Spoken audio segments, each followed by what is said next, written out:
What is the midweek talk-through edition of Young Gun if we are not leading off by acknowledging that it was a tough week for the Carolina Panthers? That is kind of the way this goes. I'm your host, Demetri. Will Brinson from CBS is going to join me in just a minute. First, though, I got to tell you about our friends at Graffiti, Spirits, Axes, and Art. They make the show possible. You can find them in downtown Cary, 158 East Cedar Street. Look, Lauren and I said this last week, and it holds true. They have 19 TVs, so on Sunday, go there and watch everybody else play football. Keep an eye on what the Panthers are doing. Maybe Bryce will have a breakout game, but you can't count on that right now, right? So go watch football somewhere where there are not only a lot of screens so you can check out the other action, but there is also a number of distractions, be it the weekly specials on bourbon pours. There they are right there on the side, the full price list, the weekly specials on beer, prizes, axe throwing. Man, Graffiti is the ideal place to experience the disappointment that is this Panthers season, because Graffiti itself is never disappointing. Go check out the cool art, try the great drinks, and just all-round enjoyment that is Graffiti. 158 East Cedar Street in downtown Cary. Support them because they support us. It's the perfect place to watch Sunday football. Graffiti in downtown Cary.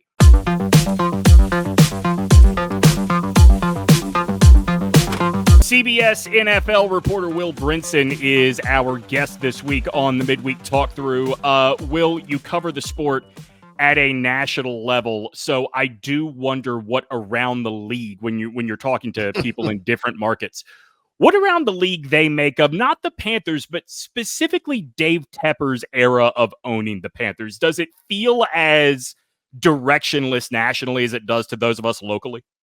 Yeah, I mean, I think. Yeah. It's, I mean, I think it feels very, directionless is a good word for it, but it's almost like spontaneously, it's hard. It's like, it feels like a 3-year-old trying to solve a Rubik's Cube, right? Where it's like, it's like, all right, let's do this, and then like the 3-year-old can't do it, so gets angry and throws it at the wall or something like that. And I mean, you just have this. I mean, I don't know. To me, I think that the general belief and perception of it is that it's like Dave Tepper is a former hedge fund man or current hedge fund manager, whatever he is, who like everything about the way that everything about this organization reeks of the same sort of things that you would expect based if you read a profile about David Tepper. Like, for instance, in the 2020, was it 20? When did they draft Matt Corral? Was it 2022? Was it just last year? 21. Yeah. Yeah. Was it the 2021 draft? Yeah. Okay. Oh, so no, you're right. You're right. 22. Yeah. Right. And so like, this is last year. Last year, they traded a third round. They traded a 2023 third round pick and a fourth round pick to move up to 94 to get Matt Corral. Now, this is in the draft where we saw the Panthers take Ike Ekwonu at 6th overall, and then we didn't see a quarterback taken until Kenny Pickett went 20th overall in the first round. Sam Howell would go in the 5th round. The Panthers could have sat back and waited and kept those picks and drafted Sam Howell. Now, I'm not saying Sam Howell's been awesome, but he's a 5th round pick. If he doesn't work out, you throw it away. If the Panthers were doing what Washington is doing right now this year, they would be saying, okay, we have Sam Howell. We think that he's done some good stuff. He clearly can't survive behind this offensive line. He's probably not the guy. We screwed up. That 5th round pick is being tossed away. They've already tossed away the 2 third round picks on Matt Corral, right? So instead, you could have had a 5th round pick, and you would be doing this instead of having thrown away not thrown away multiple firsts, but maybe set the future 1st round pick and Caleb Williams on fire by trading up to get BryceYoung. And the point of all that is that I think at every possible turn, when it comes to the quarterback acquisition in Carolina, there's a distinct lack of patience. Yep. A distinct lack of letting the football guys do the football things that they need to do, and instead allowing it reminds me very much of what Jimmy Haslam did in Cleveland. And Jimmy Haslam, a former Steelers minority owner, came in, It was like, I was been with the Steelers. He's like, I'm fired up to the max. It was like literally his quote. He's fired up to the max to own the Browns and to turn things around in Cleveland. He proceeded to hire and like make splashy hires, fire them quickly, have his fingerprints all over the business. And look, David Tepper paid whatever he paid, $4 billion or whatever it is for the Panthers. He can do whatever the hell he wants. It's his team. If he wants to have his immediate family members at pro days, despite having a complete lack of experience in evaluating NFL draft prospects and anyone involved in the NFL, and he wants to do that and give them input into it, that's his prerogative. Jerry Jones, you see it around the league. It happens all the time. You know, it's like you own the team. You're a billionaire. You own the team. You do what you want. He can do that. If he wants to say, Scott Fitterer, go trade all of this and go get the number 1 pick, and I don't care what it costs, make sure you get it, he can do that. It's his team. He owns the team. He's the team owner. He can do whatever the hell he wants. Just like my fantasy team. If I want to trade everything for a kicker, if I want to trade everybody for Cairo Santos, just for like a fish pun, then I can do that. And so Dave Tepper can do it too. But when you do that, you are stepping in. Ironically, Dave Tepper got rich because he did what he does. He did well at what he does best. And now he's trying to, he assumes that he can succeed at something that he doesn't know how to do. And as a result, I think you see his fingerprints all over these moves, whether it's trading for Sam Darnold and whether it's first signing Matt Rule this huge contract with limited NFL experience, trading for Sam Darnold, giving the fifth year option before seeing him play without having to do it. Trading up for Matt Corral, trading up for BryceYoung, trading for going to get Baker Mayfield, churning and trying to get this quarterback, desperately trying to get this quarterback at any cost, despite not realizing that the opportunity cost of what you give up is ultimately what is your downfall and possibly could be the downfall for this pick. It's interesting. It's almost like the one thing we can tell he absolutely knows about football is you got to have the quarterback. Now, all that ancillary stuff, he clearly has no idea. He's spinning. He definitely listened to that and understands you got to have the quarterback, which congratulations. Right. Everybody knows that. Do me a favor, take the time to like and subscribe to this show wherever it is you are listening, be it on your favorite podcast platform or YouTube. Also make time to leave a comment, a review, whatever it is you want to do. The more interaction these websites and programs see, the more they learn that they need to put this in front of other people. It's how more folks discover the show. So do it today, whether it is Apple Podcasts, Spotify, YouTube, Stitcher, you name it. Take the time to rate and review. And if you've not already subscribed, especially on YouTube, to the OBS and Gilio, the OG Triangle Media YouTube page, do it right now. And don't forget, we are on Origin Sports each and every Tuesday night at 7. A version of this podcast with Lauren and I airs on live TV. You've got Origin if you have any of those built-in TV services. Samsung TV Plus, Roku, Xumo, Amazon Freevee, you name it. You can find Origin Sports there, and you can find us on Origin Sports each and every Tuesday night. Take time to watch, please. So I hadn't thought of the Jimmy Haslam analogy. It's a really good one. And so with that in mind, there's absolutely both former Steelers minority owners. Yeah. I mean, that's everyone just assumes they know what they're doing, With that in mind, there's no way in hell Frank Reich keeps this job after this year, right? I think it would be pretty. I mean, I think the biggest telltale sign for me was that he took the play calling back from Thomas Brown after 3 games, that's what Brownlow and I talked about earlier this week. Was that really reeked of, well, if I'm getting fired, I'm getting fired. Thomas Brown. It's like you've been told if this doesn't change, I'm going to make it change in some form or fashion. And you're like, well, if I'm going to go out, I'm going to go out calling the plays because that's what I do as a head coach. And it's like the offense it didn't get better with Thomas Brown. Yeah. So if you're Frank Reich, and you've assembled this all-star cast and it's year one and you think you might be fired again. This is most NFL head coaches only get 2 looks, right? Getting a third look is pretty rare. So if you're Frank Reich and you think, I could get fired here and this might be my last chance to be a head coach. And I think that Frank Reich would get another look because he's well regarded and he had success in Indy. And then, this ultimately, I think we'll look back at these Tepper jobs as but I mean, look at a guy like Mike Pettin who took a job in Cleveland and didn't get another look. You see guys, this happens all the time. I mean, like, Rod Chudzinski. Yeah, that's right. exactly 1 year in Cleveland, and like you don't get another look because it fails so spectacularly. I mean, Pat Shurmur, another example of a well-regarded offensive coordinator who got 2 looks, and now it's like his name doesn't surface back up when it happens. So if you're Frank Reich, you get fired a second time, you might not have another chance. And I think he took this job believing that he was going to have time to develop Bryce Young, and Bryce Young would succeed. And I think a lot of people have jumped on board with David Tepper in Carolina in various avenues, believing that there were long-term plans in place. And then all of a sudden it's like, he's like, I don't really like where this is going. I'm super rich. I'm slamming the brakes and I'm turning the car. It's like the meme where it's like, like you go straight, right? It's like, it's like David Tepper's the car. And it's right. Like, and it's a common sense football, pragmatic football decision making, and it's like me angry. It's like he just can't control himself. It feels like it's funny along those lines. I do kind of wonder because the issues are plentiful in Carolina right now, right? Like, I don't know if I'm Frank Reich, if I would have looked at this roster if I knew how short David Tepper's more appropriate. Yeah. both his temper and his patience are. I don't know that I would have looked at this team and thought I could have accomplished anything.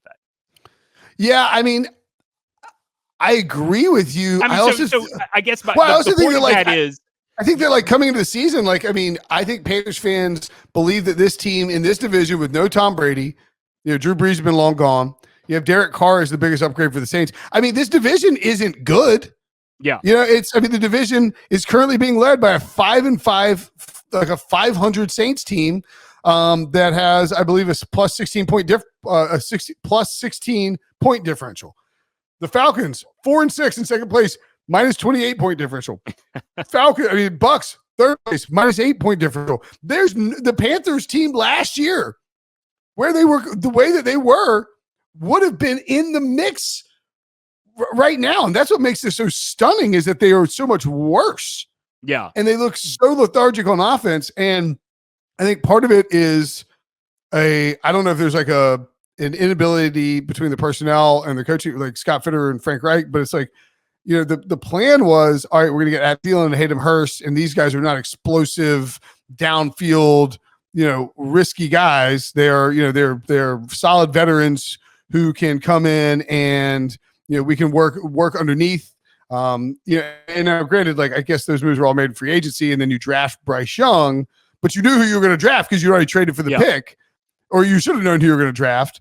And I think that, in hindsight, it's like, maybe just don't make that trade. Because I mean, what it's going to boil down to is if the Panthers end up giving away the number 1 pick, they're going to end up trading for the rights to draft Bryce Young in exchange for Caleb Williams, Jalen Carter, who's been the best player, defensive player in the Eagles, was taken 9th overall, 2 second-round picks, and DJ Moore. And that is a really bad trade if that's how it ends up playing out, because when Bryce Young was drafted, when the trade was made, Bryce Young was drafted, it was believed that the Panthers' worst case, like, floor was going to be in this 5-5 range about 10 weeks in, maybe 4-6, 3-7, something like that, if everything goes wrong, and you're still competing for a bad division. Like, there's only, I think, 3 teams that actually, really, you could even, New England 2-8, the Cardinals 2-9, and Carolina 1-9. And New England, I guess with Belichick, you'd say, well, let's not count them out yet. Who, like, 2 teams really who wouldn't be competing for this division right now. Yeah. Like, in the entire, even the Bears at 3-8, you'd be like, all right, I mean, Justin Fields is back. Like, maybe he gets hot and wins some division games. I mean, the Panthers the Panthers. I mean, I was talking with Adam Gold about this earlier in the week, but it's like they have the Titans, the Bucks, the Saints, the Falcons, the Packers, the Jags, and the Bucks. Like, any team in the NFL, except for the Jaguars game, I don't count. But like, any other team in the NFL should be competitive in those 6 games. Yeah, that's the thing. You just don't feel like the Panthers will be. That's the knife in the heart that was the Colts game, right? Like, that should have been the start of a little bit of a roll for this team, but yes, the way they lost that game was so deflating. I do wonder if not having their first round pick, given what we know about DaveTepper, not having their first round pick, is that the only thing that saves BryceYoung from getting the Josh Rosen treatment in Arizona? Yeah, probably. I mean, maybe. I mean, I think if like the Panthers had the first overall pick, or let's say the Panthers had gotten BryceYoung at, well, I mean, the difference is Rosen was drafted at 10, and he was the fifth quarterback in the 2018, or no, the fourth quarter, because Lamar was the fifth quarterback in the 2018 class, but Rosen was the fourth taken after Darnold, or Baker, Darnold. He was the third, right? What didn't he? No, because Baker was Baker, Darnold, Josh Allen, then Josh Rosen, right? It was Josh Allen. No, Josh. I think Rosen Allen went was before 2017. Allen. No, they were different years. Hold on, let's see. 18 was, who am I forgetting about? 18 was Baker, Darnold, Josh Allen at 7. Yeah, then Rosen. Yeah, so 7. Okay. Yeah. So he was 7th because they traded up with Tampa Bay for him, and then Rosen. And it was Tampa Bay traded back to 12. That's what I'm remembering. Right. Yep. They got Vita Bay, and then Rosen went 10th, and the Cardinals got a good deal. They only gave up a third and a fifth to move up from 15 to 10 and get Rosen, and then Lamar ended up going, of course, later too. But the larger point is like Rosen was at 10, and it was like Kyler was like first overall, right? And that's sort of the difference. And Baker had a good rookie season, so people believe that like this, smaller mobile quarterbacks were viable. I mean, I think if the Panthers had just drafted him, BryceYoung at 3 or something like that, then they would consider moving on with Caleb Williams if they were the worst team in football. But the problem is now I think they're going to look at it and say, I think David Tepper, the way that his personality has shown to impact Panthers decision-making, and the way that his impulse control has shown to be non-existent, that you're going to see two things really impact the decisions for the Panthers this offseason. One, having to get in, like, I don't care what anybody says. I don't understand why people aren't on board with me on this. When you give up the first overall pick, you're mad about it. Like, you don't think you should, like you're giving up, like, you're like, that should be our pick. And it's like a really good pick. It's better than the pick you had before, right? Like, it's embarrassing. It's humiliating. You feel like an idiot. You made a mistake. You got BryceYoung, but you gave up Caleb Williams and all this stuff. So I think that impacts it. He's being mad about Scott Fitterer for that, or mad at Scott Fitterer for that. And then CJ Stroud looks awesome. And the Texans are like a playoff team. The Texans are what everyone thought the Panthers were going to be. A playoff team with this young quarterback with a high floor who's going to step in and succeed right away under really good coaching. And so if you're David Tepper, you're looking at one, whoever the Bears are getting, whoever you could have gotten it first overall. And then two, the Texans are already good out of the gate and maybe a playoff team. It's I think for the way that David Tepper has acted, it's hard not to expect him to make some pretty aggressive decisions this offseason, which goes back to the directionless spontaneity of the Carolina Panthers. Congrats, you're starting over, and for what? Yeah. Let me end by asking you this. I mean, the whole conceit of this show is Lauren is a Panthers fan and I am a Bryce fan. So I obviously am quite the apologist to the quarterback of my alma mater. Not going well for you. No, not going well for, to be fair, not going well for Lauren either. No, that's true. Yeah. Do you think that it is already a lost cause for him? No, I don't think so. I think like if you look at Peyton Manning's rookie year, Troy Aikman's rookie year, both Hall of Famers, different quarterbacks, of course, but like both Hall of Famers, both terrible rookie seasons. I think even if you look at Justin Herbert and Tua Tagovailoa, Justin Herbert was like a year in, it was like, well, that was the Dolphins made a mistake. Like Herbert was the guy. Like they take Herbert, like what are they? And now it's like, well, Tua's pretty freaking good. Tua's a top 3 MVP candidate, and the Chargers are going to miss the playoffs again. So there are many, many external factors that go into a player's success. Like this Panthers offensive line, they have continuity. They're just not good quite yet. Mm-hmm. I think they have upside eventually. And now maybe that's me being a homer with like NC State, Icky and Zavala. But I think it would be crazy to write off BryceYoung after 1 year. He's the first overall pick. He was highly regarded coming out of Alabama, and it would be one thing if you're like the Josh Rosen thing, 10th overall, maybe forced up a little bit in a draft class. I mean, Bryce Young was the number 1 overall pick. Like, Yeah. If the Panthers cut ties with him after picking him first overall, trading all that in after 1 year, that would be an all-time. Like, I still think you could trade Bryce Young to some team. Like, if you traded Bryce Young, wouldn't you get a first-round pick for him right now? Like, yeah, probably. I think so. Yeah. So I mean, it's way too early to be a lost cause. But if you're a Panthers fan, it's easy to see why you don't believe that Bryce Young is the guy.